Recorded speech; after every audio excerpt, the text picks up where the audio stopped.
Hi, ako po ito ang inyong Lola Victoria. Ang akin pong babasahin ay liham po na gawa ni Father Ariel F. Robles. Hello po, Father. Pahiram po ng inyong liham. Ang gagawin kong content na ito ay alay po para sa mga nanay at tatay, sa mga lolo at lola. Hindi naman po ito akma sa lahat ng kwento ng buhay nyo. Pwedeng iba to, pero siguradong maraming makaka-relate. Maraming salamat po sa inyong panonood at pakikinig. Nawa po ay makapag-reflect po tayo dito and may ma-realize po tayo. Sa aking pagtanda, unawain mo sana ako at pagpasensyahan kapag dala ng kalabuan ng mata ay nakabasag ako ng pinggan o nakatapo ng sabaw sa hapagkainan. Huwag mo sana akong pagagalitan. Maramdami ng isang matanda. Nagse-self-pity ako sa tuwing sinisigawan mo ako. Kapag mahina na ang tenga ko at hindi ko na maintindihan ang sinasabi mo, huwag mo naman sana akong sabihan ng bingi.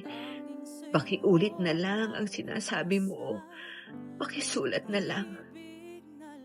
Pasensya ka na, anak. Apo, matanda na talaga ako. Kapag mahina na ang tuhod ko, pagtiyagaan mo sana akong tulungang tumayo. Katulad ng pag-aalalay ko sa iyo nung nag-aaral ka pa lamang lumakad. Pagpasensyahan mo sana ako kung ako man ay nagiging makulit at paulit-ulit na parang sirang plaka. Basta, pakinggan mo na lang ako. Huwag mo sana akong pagtatawanan o pagsasawa ang pakinggan.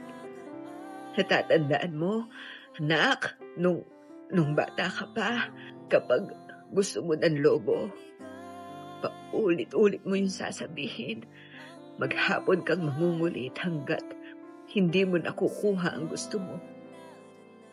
Pinagtsatsagaan ko ang kakulitan mo. Pagpasensyahan mo na rin sana ang aking amoy. Amoy matanda. Amoy lupa. Huwag mo sana akong piliting maligo. Mahina na ang katawan ko. Madaling magkasakit kapag nalamigan. Huwag mo sana akong pandirihan. Natatandaan mo noong bata ka pa? Pinagtsatsagaan kitang hamulin sa ilalim ng kama kapag ayaw mong maligo.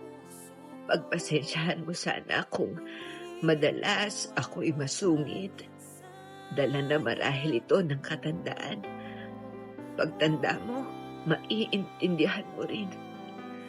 Kapag may kunting kang panahon, anak, apo, magkwentuhan naman tayo.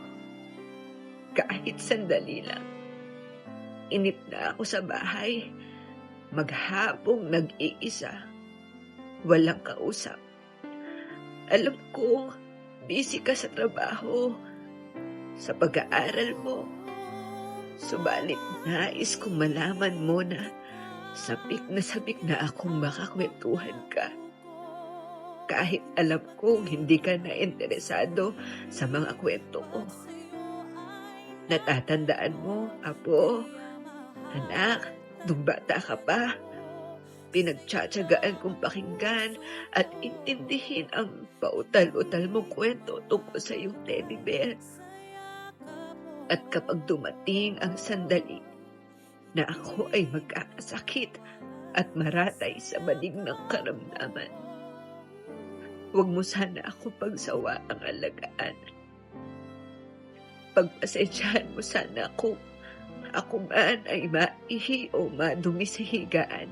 Pagtiyagaan mo sana akong alagaan sa mga huling sandali ng aking buhay.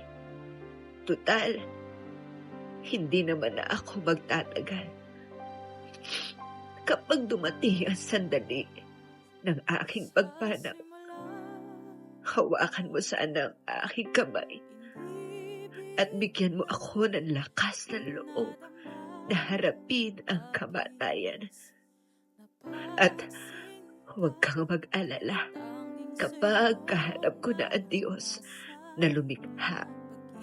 ibubulong ko sa kanya na pagpalain ka sana dahil naging mapagmahal ka sa iyong ama't ina.